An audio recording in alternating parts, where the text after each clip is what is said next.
Hello friends, welcome to Shuddh Desi Commerce, where we will provide online coachings of accounts and financial management for class +1, +2, BCom and MBA.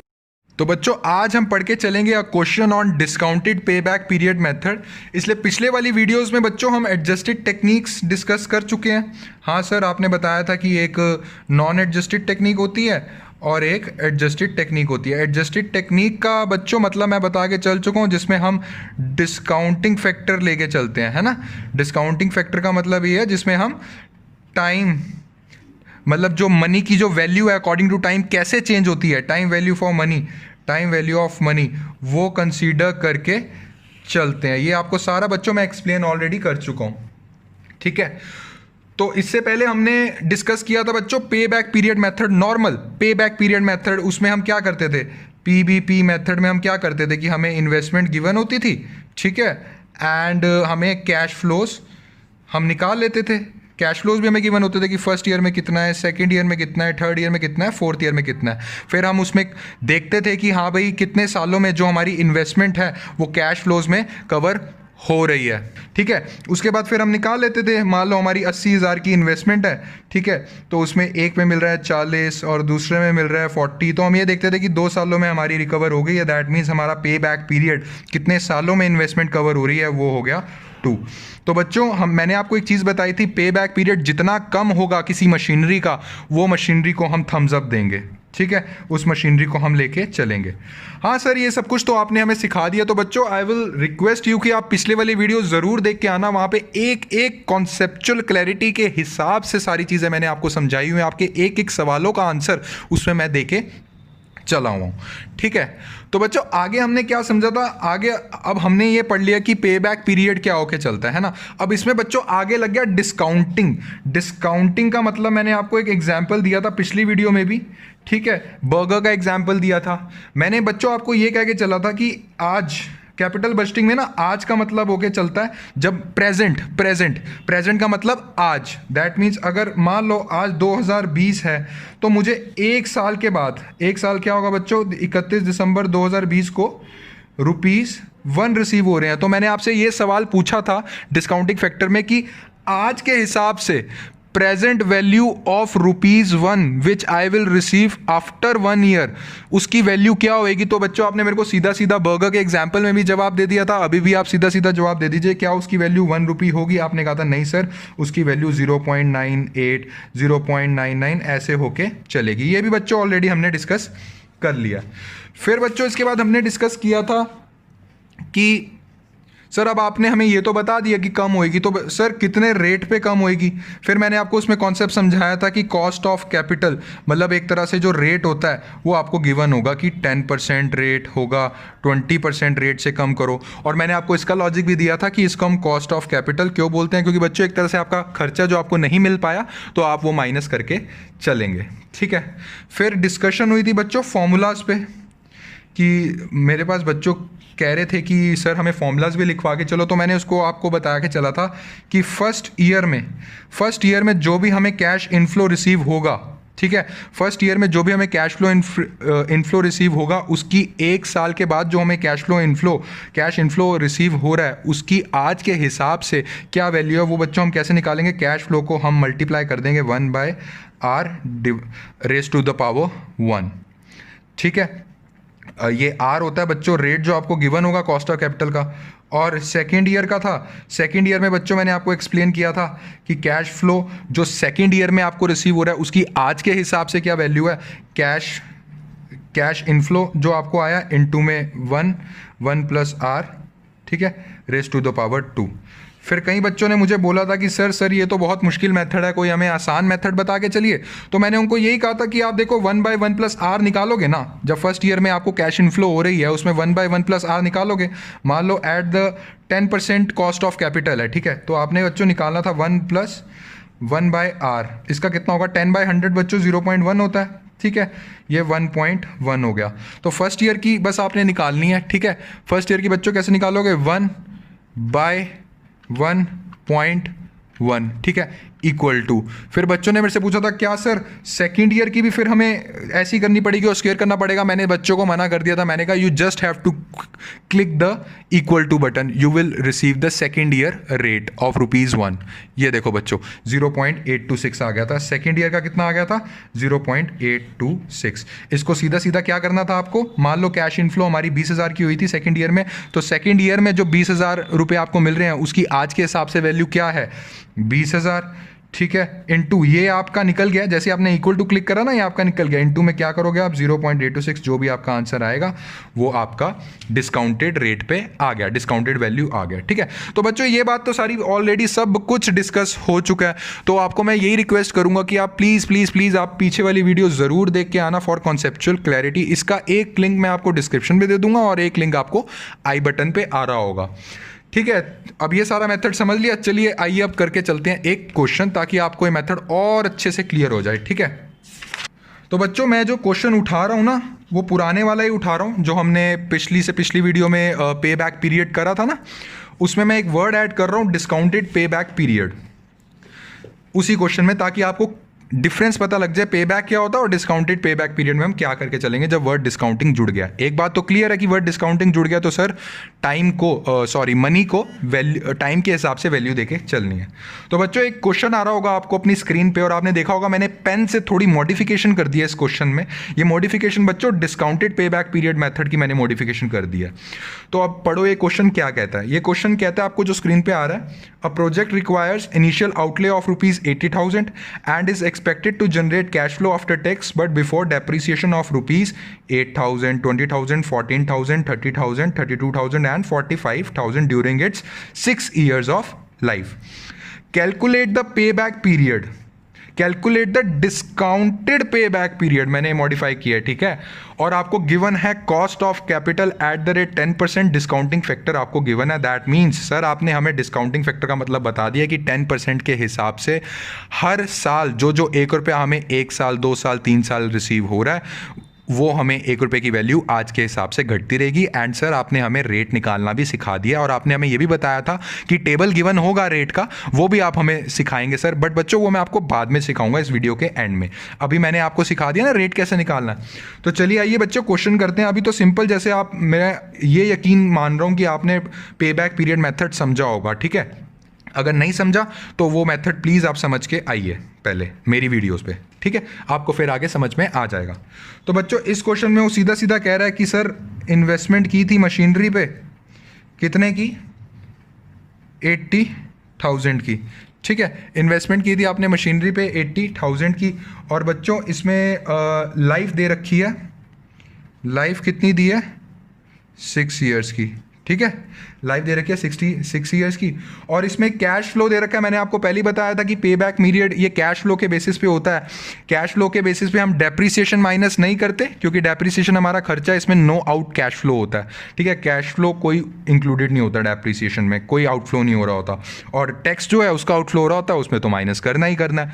तो ये already जो हमें figures दे रखे हैं ना बच्चों question पे, इसी को एज इट इज उतार लो, ठीक है। तो हम इसको कैसे उतारते थे बच्चों, पहले लिखते थे हम year 1, year 2, year 3, year 4, year 5 and year 6। फिर हम बच्चों इसमें लिख के चलते थे कि हमें कैश फ्लो कितना कितना हो रहा है, ठीक है। कितना हो रहा है 8,000, 20,000, 14,000, 30,000, 32,000 और 45,000। क्या बच्चों मैं एक आपको बात बोल सकता हूं कि अभी हम कौन सा क्वेश्चन कर रहे हैं? नहीं नहीं सर, हम तो डिस्काउंटिंग वाला क्वेश्चन कर रहे हैं सर। अगर 1 साल के बाद मुझे 8,000 रुपया रिसीव हो रहा है तो उसकी आज के हिसाब से 8,000 थोड़ी ना वैल्यू है। आपने अभी पीछे समझाया उसकी वैल्यू थोड़ी कम होगी, उसका रेट निकालना है। हाँ बच्चों वही हम करेंगे, मैं अभी तभी रुका था कि आप मुझे बोलेंगे, ठीक है। तो हमें और क्या दे रखा है 10% डिस्काउंटिंग का रेट दे रखा है। तो हम क्या करेंगे, हम अब नीचे बनाएंगे, अभी इसको यहीं छोड़ दो, नोट्स, ठीक है। नोट्स में हम क्या लिखेंगे कि मान लो अगर ₹1 मुझे 1 साल के बाद रिसीव हुआ तो उसकी, बच्चों इसको प्रेजेंट वैल्यू भी बोलते हैं, पीवी मतलब आज के हिसाब से उसकी क्या वैल्यू है, तो उसकी प्रेजेंट वैल्यू क्या है, उसकी प्रेजेंट वैल्यू। फर्स्ट ईयर का सर आपने हमें बताया था कि 1/1 प्लस आर, ये कर दो। आपने रेट दे रखा है 0.1, 1/1.1। इसका सर देखते हैं कितना बनता है, आइए। 1/1.1 सर इसका बना है 0.909। मतलब कि 1 रुपये की वैल्यू जो मुझे 1 साल के बाद रिसीव हो रहा है उसकी आज की वैल्यू है 0.909। तो जो 8,000 रुपया है जो मुझे 1 साल के बाद रिसीव हो रहा है उसकी आज की वैल्यू क्या है बच्चों? सीधी सीधी मैथमेटिकल इक्वेशन है, ठीक है, इसको सॉल्व कर दो। 8,000 इंटू 0.909 कितना आता है बच्चों? कैलकुलेट करोगे सब, 7272। ओके, अब चलते हैं आगे। अब बात करते हैं सेकेंड ईयर की। 1 रुपया जो मुझे सेकेंड ईयर में रिसीव हो रहा है उसकी आज के हिसाब से कितनी वैल्यू है बच्चों? 1/1.1 करा था, फर्स्ट ईयर का आ गया था। उसके बाद मैंने आपको क्या बोला था कि you don't have to calculate anything, just press the equal to button. 0.826। Okay, 0.826। So जो 1 रुपये की वैल्यू जो मुझे 2 सालों के बाद रिसीव हो रहा है उसकी आज की वैल्यू है 0.826। तो मुझे दूसरे साल में यहाँ कितना रिसीव हो रहा है? 20,000। तो 20,000 की वैल्यू क्या होगी? इसकी होगी 20,000 इंटू 0.826, 16,520। अब चलते हैं थर्ड ईयर में। 1 रुपये की वैल्यू जो मुझे 3 साल के बाद 1 रुपया रिसीव हो रहा है उसकी आज की वैल्यू कितनी है? दबा दो दोबारा से, इज इक्वल टू 0.751। उसकी आज के हिसाब से वैल्यू है 0.5751। एंड क्वेश्चन में कितनी गिवन है बच्चों? आप देख सकते हैं 14,000। तो मैं क्या करूँगा, 14,000 इंटू 0.751 कितना हुआ? 10514। सेम बच्चों आप थर्ड ईयर में भी करेंगे। 1 रुपये की वैल्यू कितनी है 4 सालों के बाद जो रिसीव हो रहा है? इक्वल टू दबाओ 0.683। वैसे बच्चों एक बात बताऊं, ये आपको सारी वैल्यू ना गिवन होगी, पता है। अगर इन केस गिवन ना हो तो बच्चों मैंने आपको मेथड बता दिया है। और एक और चीज़ मैं आपको क्लियर कर दूं, ये जो टाइम वैल्यू ऑफ मनी है ना बच्चों, इस पे पूरा एक अलग से चैप्टर है इसके लॉजिक में। अभी तो मैं आपको ये दिखा रहा हूँ ना कि प्रेजेंट वैल्यू क्या है। इसमें एक और कॉन्सेप्ट होता है कि फ्यूचर, आज जो मुझे पैसे मिल रहे हैं उसकी फ्यूचर वैल्यू क्या है। इसमें ये चीज़ें भी इंक्लूड होती हैं बच्चों। इस पर पूरा एक चैप्टर है। वो चैप्टर बच्चों हम आगे आने वाली सीरीज़ में करके चलेंगे, ठीक है। तो बातों बातों में आप ये बताओ, फिफ्थ ईयर का निकालना तो कैसे करें? इक्वल टू दबा दो 0.620। और फिफ्थ ईयर में कितना रिसीव हो रहा है सर? 32,000 रुपये रिसीव हो रहा है। सो 32,000 की क्या वैल्यू आई जब फिफ्थ ईयर में हमें रिसीव होगा? सर ये आएगी 19,840।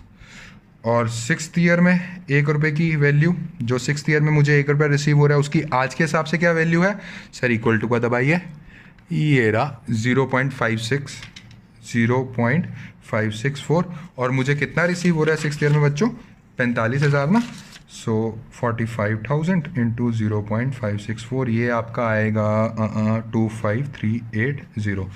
अब बताओ बच्चों मुझे, मैं ये वाली वैल्यू से discounted pay back period method निकालूं कि मैं ये वाली वैल्यू से निकालूं? सर आप ये वाली निकालोगे ना, डिस्काउंटेड तो ये है, इसमें वैल्यू लग रही है टाइम की, मनी की जो वैल्यू है इसमें निकाली है आपने अकॉर्डिंग टू टाइम। हाँ बच्चों हम वैसे ही करेंगे। अब आपको क्वेश्चन में ये चीज़ें नहीं बनानी, ये चीज़ नहीं लिखनी, ठीक है। आपको क्वेश्चन में या तो एक चीज़ कर सकते हो, आप 8,000 को सीधा मल्टीप्लाई कर दो जैसे मैंने ये करा हुआ है, ठीक है, फिर लिख दो। या फिर आप ये चीज़ लिखो ही ना, नोट्स टू अकाउंट में शो कर दो ये सब, और सीधा कैश फ्लो वाली एक नई हेडिंग बनाओ। ये नहीं लिखनी है, सिर्फ आपको एग्जाम्पल के तौर पे मैंने बताया था। आप एक नई हेडिंग बनाओगे CF, उसमें आप ऐसे लिख के चलोगे 7272। कितनी है? 7272, ठीक है। उसके बाद कितनी है? 16,250, ठीक है, 16,520। सॉरी, तीसरे में कितनी है? 10514, ठीक है। चौथे में 20490, 20490। फिफ्थ में कितनी है? 19840। एंड सिक्स्थ में कितनी है? 25380। 25380 है ना, सॉरी 380। 0। ठीक है, तो आगे आपको मैं ऑलरेडी बता चुका हूँ कि हमें पे बैक पीरियड निकालना होता है, तो उसमें हम ना इसका क्यूमुलेटिव कर लेते हैं ताकि हमें पता लगता रहे ना कि टोटल अमाउंट तक कितना पहुंचना था। तो क्यूमुलेटिव कैसे करते थे, 7272 तो एज इट इज़ रहेगा। उसके बाद सेकंड ईयर में हमें 16,520 आ रहा है, मतलब कितना अभी तक टोटल रिसीव हो गया, 16,520 दूसरे साल में आया, पहले साल में 7272 आया, तो दूसरे साल के एंड तक कितना रिसीव हो गया हमें, सर हमें रिसीव हो गया दिस प्लस दिस, ये आता है 23792। इसमें बच्चों आएगा 34306, इसमें आएगा 54,796, इसमें आएगा दिस प्लस दिस कितना 74,636। एक बार मैं कैलकुलेट करके देख लेता हूँ बच्चों, ये मेरे ख्याल से मेरे को रॉन्ग लग रहा है। 54,796 प्लस 19,840, ठीक है, टोटल ठीक आया हमारा, टोटल बिल्कुल ठीक आया। उसमें फिर मैं 74,636 में प्लस कर दूंगा कितना 25,380, ये कितना आ गया 1,000,016, ठीक है 1,000,016। डिस्काउंटिंग वाला काम खत्म हो गया। अब पे बैक पीरियड रह गया। पे बैक पीरियड में हम क्या करते थे, आइए देखते हैं। पे बैक पीरियड में हम कहते थे कि हमारी जो इन्वेस्टमेंट है वो कितने की है, सर हमारी इन्वेस्टमेंट थी 80,000 की, हमें ये देखना है कि ये कितने पीरियड में पैसा रिकवर हो रहा है। अब इस पे ज़रा गौर करो, 74,000 टोटल मुझे 5 सालों तक कैश फ्लो हो जाएगा, इतना पैसा रिसीव हो जाएगा। एक बात तो क्लियर हो गई है, कौन सी, कि 5 ईयर तक तो पैसा रिकवर हो जाएगा प्लस कुछ टाइम और। ये जो कुछ टाइम और है ना बच्चों, ये मैंने आपको ऑलरेडी बता दिया, ये क्या मतलब होता है कुछ टाइम और का, कि जो छठा ईयर है ना इसमें कुछ अमाउंट इंक्लूडेड है। कितनी, 80,000 की मेरी इन्वेस्टमेंट थी, उसमें से 5 सालों में मुझे कितना रिसीव हो रहा है 74,636। 74,636 कितना आता है बच्चों अमाउंट, ये 5,364। दैट मीन्स 5,364 इस 45,000 वाले में इंक्लूडेड है। तो बच्चों हम कैसे करेंगे उसको सॉल्व, ठीक है मैं आपको बताता हूं कि 5, ये देखिए 45,000 जो है ये 1 साल की बात है, ठीक है 5th ईयर की 6th ईयर की बात है। इसमें कितना अमाउंट इंक्लूडेड है बच्चों, इसमें इंक्लूडेड है 5,364। तो अगर मुझे वो निकालना है तो कैसे निकालूंगा, इसको 1 कर दो, 1/45,000 इंटू में कितना 5,364, 5,364। बच्चों इसको सॉल्व करोगे आएगा आपके पास 0.21। दैट मीन्स 5 ईयर्स तो पक्के थे प्लस 0.21 ईयर, इसका आंसर हो गया 5.21 ईयर। बच्चों ये आपका क्या निकला है, discounted pay back period method, है ना, discounted pay back period method. बच्चों मेरे को पूरा बिलीव है कि आपको अच्छे से अब क्लियर हो गया। पे बैक पीरियड तो हमें पहले ही पता था जब डिस्काउंटिंग फैक्टर हम ले आए। दैट मीन्स जो पैसा है उसको टाइम के अकॉर्डिंग एडजस्ट करो, उसको टाइम के अकॉर्डिंग एडजस्ट करो पैसे को, ठीक है, उसको हम बोल के चलते हैं डिस्काउंटिंग। एंड बच्चों लास्ट में मैंने आपको प्रॉमिस किया था ना कि मैं आपको बता के चलूंगा कि ये रेट वाला टेबल कैसे दिखता है। आइए वो मैं आपको अब दिखा के चलता हूँ कि ये रेट वाला जो टेबल है वो कैसे दिखता है। तो बच्चों ये हमारा होके चलता है प्रेजेंट वैल्यू, जो मैं आपको बताता था ना डिस्काउंटिंग वाला टेबल, ठीक है। तो इसमें मैंने आपको क्या बोला था बच्चों, सर आपने हमें बोला था कि 10% के हिसाब से कॉस्ट ऑफ कैपिटल है। दैट मीन्स 10% के हिसाब से हर साल 1 रुपए की वैल्यू कितने से गिर रही है, सर वो आपने हमें कैलकुलेटर के मेथड से निकाल के चला। एंड बच्चों मैंने ये भी बोला था कि आपको ये टेबल गिवन होगा। ये टेबल क्या बोलता है बच्चों, पढ़ेंगे हम ढंग से। फर्स्ट ईयर के एंड में ये हमेशा 1 रुपए के हिसाब से बता के चलता है, ठीक है। फर्स्ट ईयर के एंड में आप देख रहे हो, ईयर 1 के एंड में 10% के हिसाब से 1 रुपया अगर मुझे फर्स्ट ईयर के एंड में रिसीव होता है 10% के हिसाब से, तो उसके हिसाब से 1 रुपये की वैल्यू आज क्या है बच्चों, 0.909। ये मैंने आपको बताया था ना, कैसे बताया था, ये देखो मैंने आपको ऐसे बताया था कि 1/1.1 कितना आया था बच्चों, 0.909। क्या वही है, हाँ सर ये तो वही है। सेकेंड ईयर का मैंने कैसे बताया था आपको, सेकेंड ईयर का मैंने बताया था कुछ नहीं करना, आपने इक्वल टू दबा देना है 0.826। सो सेकेंड ईयर के एंड में अगर मुझे 1 रुपया रिसीव होता है तो आज के हिसाब से उसकी 10% के हिसाब से कितनी वैल्यू है 0.826। बिल्कुल ठीक है ना बच्चों। थर्ड ईयर के एंड में कैसे बताया था, थर्ड ईयर के एंड में कितनी आई है, फिर इक्वल टू दबा देना है 0.751। कितना आया बच्चों 0.751 and it will go on further like this. मुझे पूरी उम्मीद है बच्चों अब आपको टेबल भी पढ़ना आ गया। इसका स्क्रीनशॉट ले लो, समझ लो, कोई भी डाउट है कमेंट सेक्शन में जरूर पूछ लेना, ठीक है। तो बच्चों आज का टॉपिक जो है discounted pay back period method वो यहीं खत्म होता है बच्चों, ठीक है, वो यहीं खत्म होता है। अगर आपको उसमें कोई भी डाउट आया है, मैंने एक एक कॉन्सेप्ट बच्चों अच्छी तरह प्रैक्टिकल एग्जाम्पल दे के क्लियर करा है। अगर आपको मैं ये भी रिक्वेस्ट करूंगा कि आप प्लीज़ पिछली वीडियो ज़रूर देख के आएँ, क्योंकि पूरा अच्छी तरह कॉन्सेप्चुअल नॉलेज के हिसाब से मैं आपको पढ़ा रहा हूँ उसमें, ठीक है बच्चों। And guys do follow my page on Instagram, वहाँ डेली के डेली अपडेट्स मैं रिगार्डिंग माई अपकमिंग वीडियोज़ डालता रहता हूँ। And guys do like share and subscribe ताकि ये वीडियो ज़्यादा से ज़्यादा बच्चों तक पहुँच सके। Thank you.